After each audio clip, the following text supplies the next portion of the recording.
You're watching Business Edge on News Central Television, and we have been bringing you live feeds of the End Bad Governance protests that actually spanned a couple of states in Nigeria.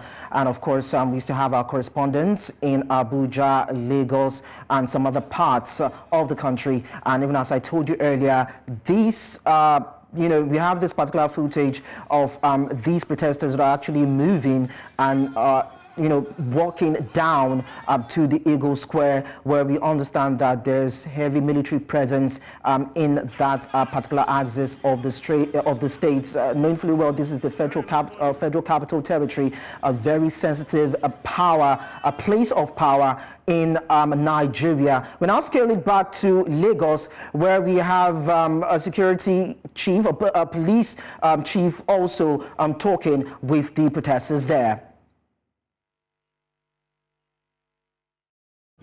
I tried to talk to them now, and nobody is listening. And they are not listening to you. Yes. That says a lot. And I just told you that. They are not listening to you. That says a lot. So now, excuse me, madam, don't walk out on me. I have done that. You have just done that. So you just showed how prepared you people are. You just showed how prepared you people are. How can you walk out of a citizen who is trying to talk to them?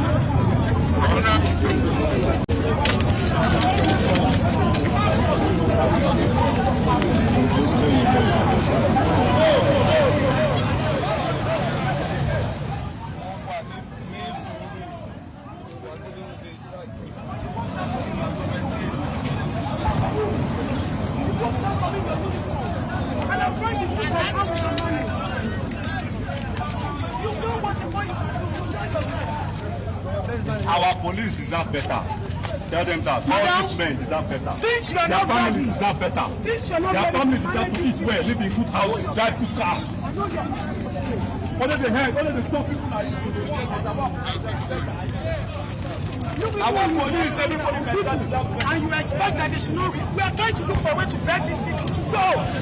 And you are telling me you walk out on me. Who does that? Hello, sir.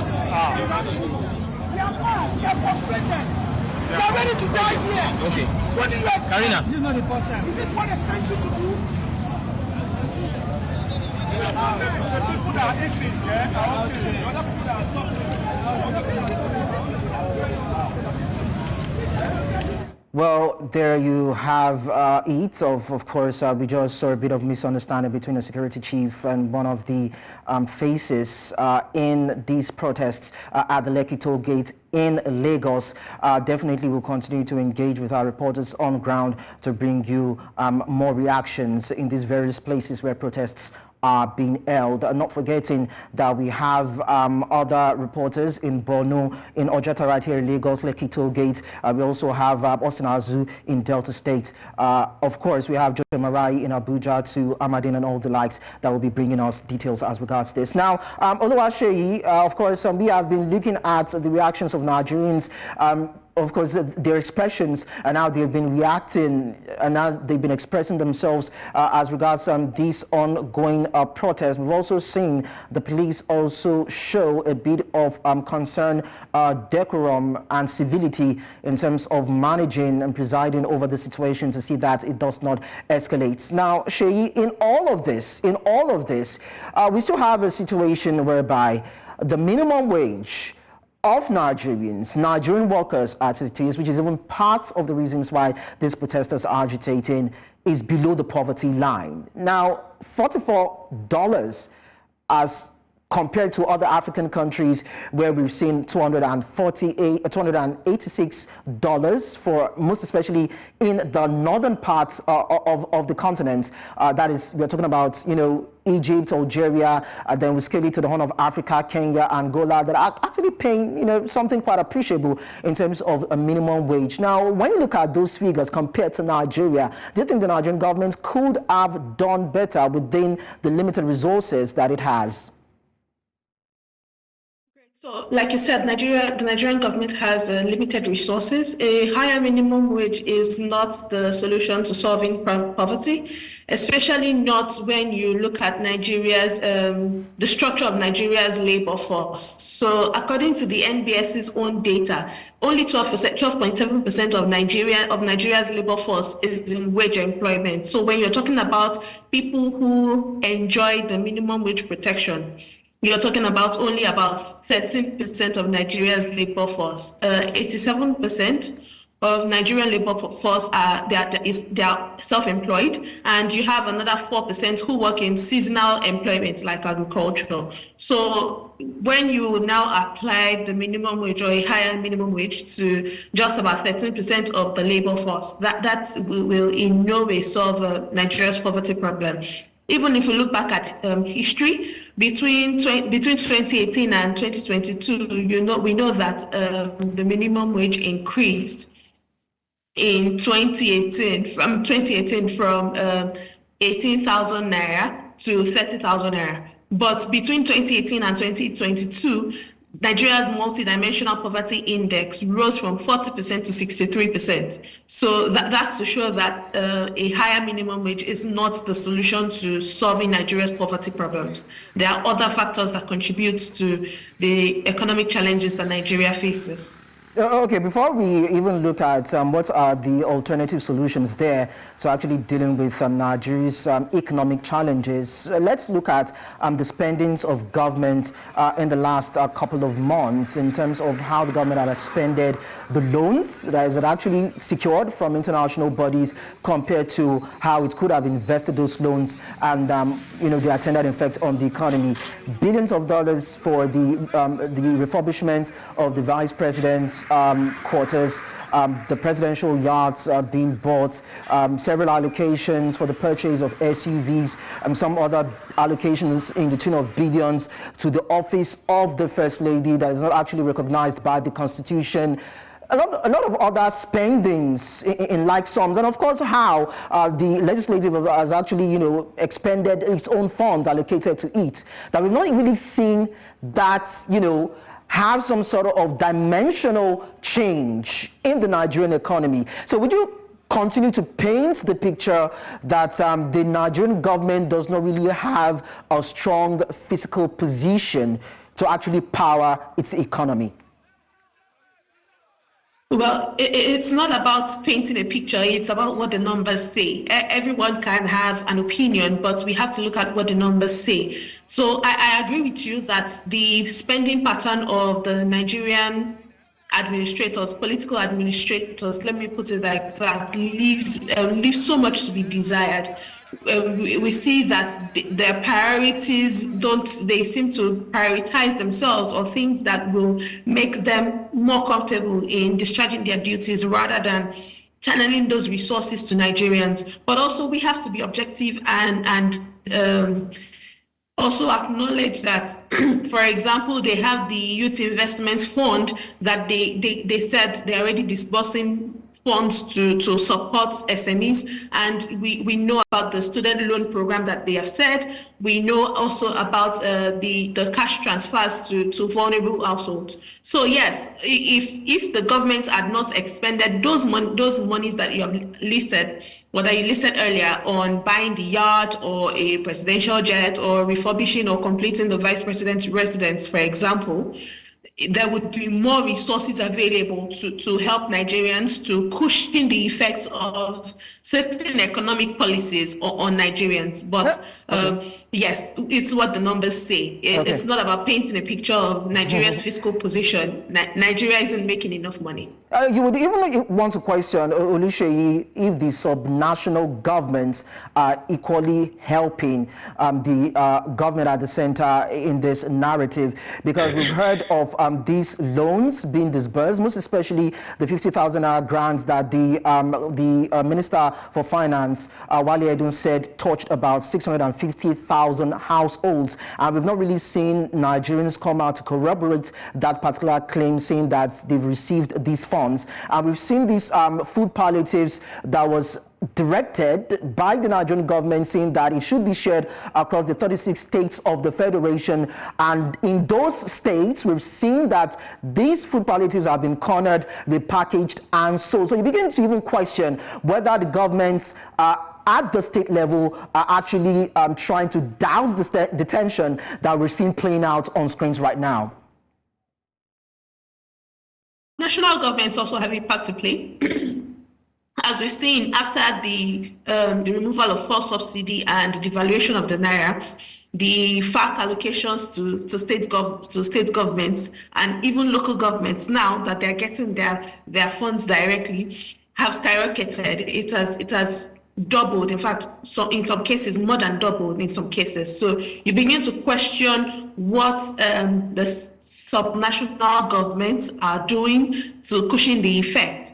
And also these tensions that we're seeing on the screen, as we can see on the screen right now, it's not just about the cost of living. It's about people not being ably engaged. And so when you have people who are idle, who have to look for alternative means to source for a living, to cater for their families, there will definitely be tension. There will definitely be discontent, if I could put it that way. So it's not just about, so the feelings of the Nigerian government is not just about the prices of food or high interest rates or inflation. It's also about their unwillingness or their slowness, if I could put it that way, to invest in human capital. So human capital in terms of health, in terms of education, things like that are the things that are lacking in Nigeria. And we know that it is when your population is well educated, it is when your population is healthy and they can feed themselves, that's when they can ably engage in economic activities that would deter them from getting engaged or coming out on the streets to protest. Okay, Oluwaseun, thank you very much. Just stay with us a while. We want to quickly link up with our correspondent in Borno State, even as we understand that the Commissioner of Information and Securities is willing to give us an update on the earlier report that we had about an explosion in a particular axis in the state. Professor Tao would also be, of course, talking to us at this time. So let's see if we can have, of course, we have him live on screen right now. Thank you so much, sir, for joining us. I'd like to get your update as regards what we understand about an explosion that happened in the States. What actually led to that, and what is the response of government so far?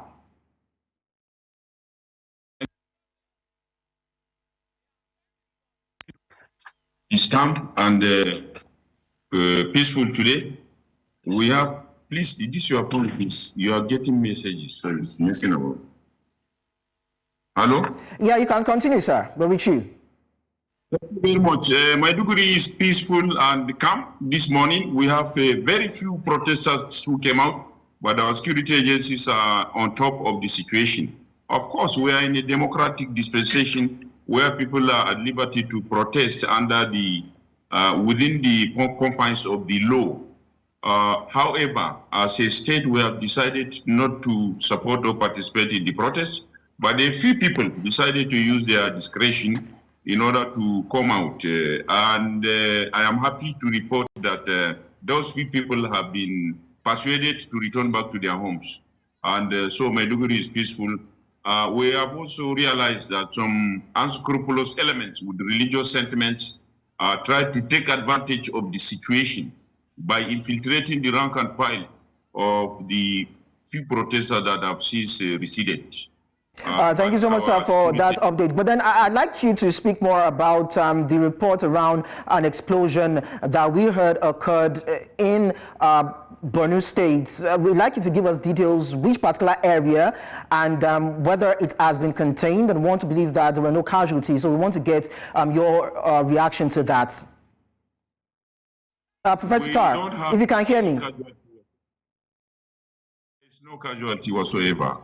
Few people come out and they have been persuaded to retreat, and they have since retreated. We are on top of this, top of the situation. All right. So finally, before I let you go, we understand that the blast actually affected 19 people. So I want to confirm if there were casualties in terms of maybe death or injuries, whether or not some people have been taken to the hospital for treatment.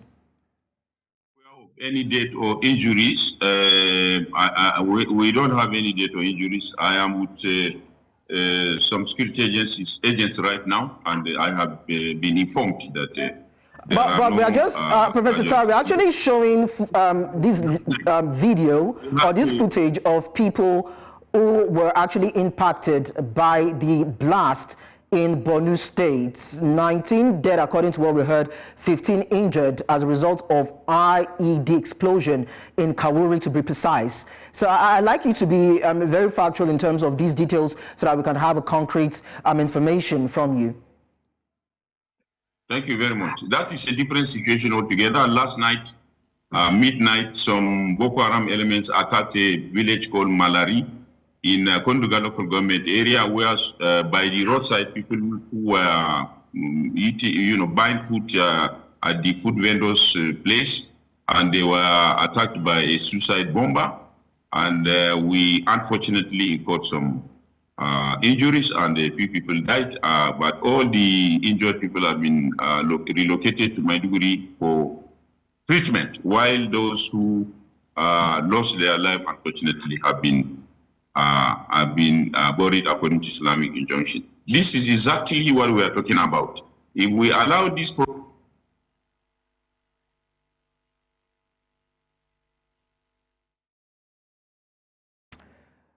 Professor Tar.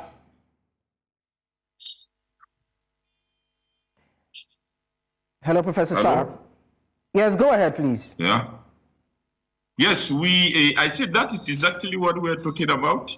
We refuse to support the protest because we realize that if we allow it, unscrupulous elements from Boko Haram and other religious groups and other violent non-state actors will take advantage of the situation and cause mayhem. So last night, the Boko Haram attacked a village not too far from Maiduguri.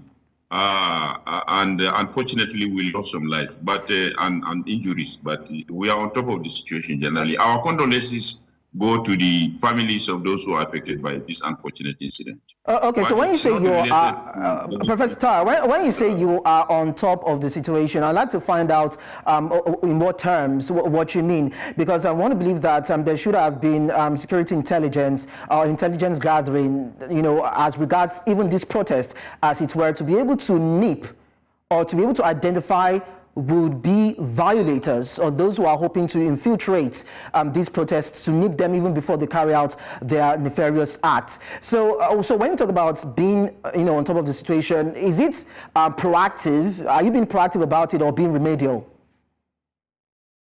We are being proactive about it. We are engaging those who are seeking to do this protest behind the scene, and we have been, telling them, we have been advising them to back off and to take the path of peace and of reconciliation and of constructive engagement, rather than coming out to destroy things in the street. They should rather, channel their sentiments and their anger through the approved channels, not by coming out to carry out mayhem. Professor Tar. And Professor Tar, sorry to cut you. Professor Tar, it is the responsibility of the citizens to protest, peaceful assembly, or to even exercise their rights or grievances peacefully. And that seems to be what Nigerians have been doing in the several parts of the state or the country, as it were. So even as much as we hope for dialogue, we believe that even protest is a form of dialogue. And one would expect that the governments in Borno State and all other states would be able to provide adequate security for the protesters that would be on the streets. And I don't see how hard it is for security agents on field following these protesters to know when some hoodlums would be infiltrating or coming to hijack the protests without having to accost them and apprehend them before they carry out their acts. So I'm wondering why you are more concerned about, having to tell them not to protest, whereby we can't provide protection for them.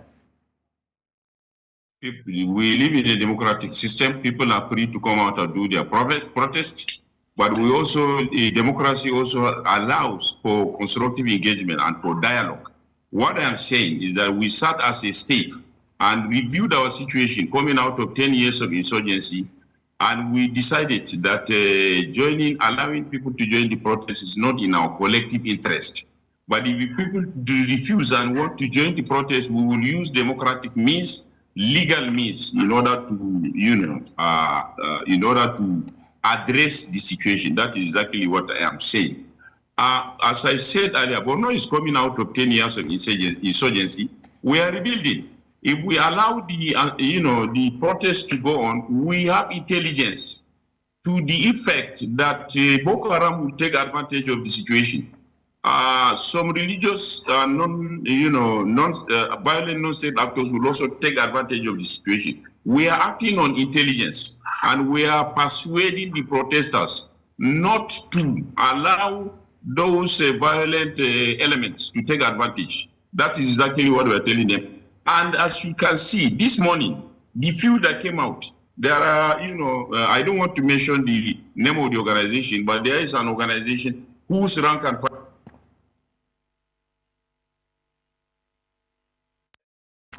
Okay, Professor Omar Tar, Commissioner for Information and Securities in Borno State, thank you so much for sharing the details with us in the state as regards the explosion that we heard happened and the attack by insurgents as of last night. And we hope that reprieve will come to those who are actually affected and, of course, their families. Now, these, what we have on screen now is visuals, live footage of the Lekki toll gate, Victoria Island, Lagos, where we have security personnel still on the streets monitoring the situation, even as the protests have carried on early this morning in that part of the state. We can see vehicles are also moving uninhibited, and the security personnel monitoring and ensuring that this particular protest does not go beyond what they can contain. We also understand that some protesters are still on ground right there,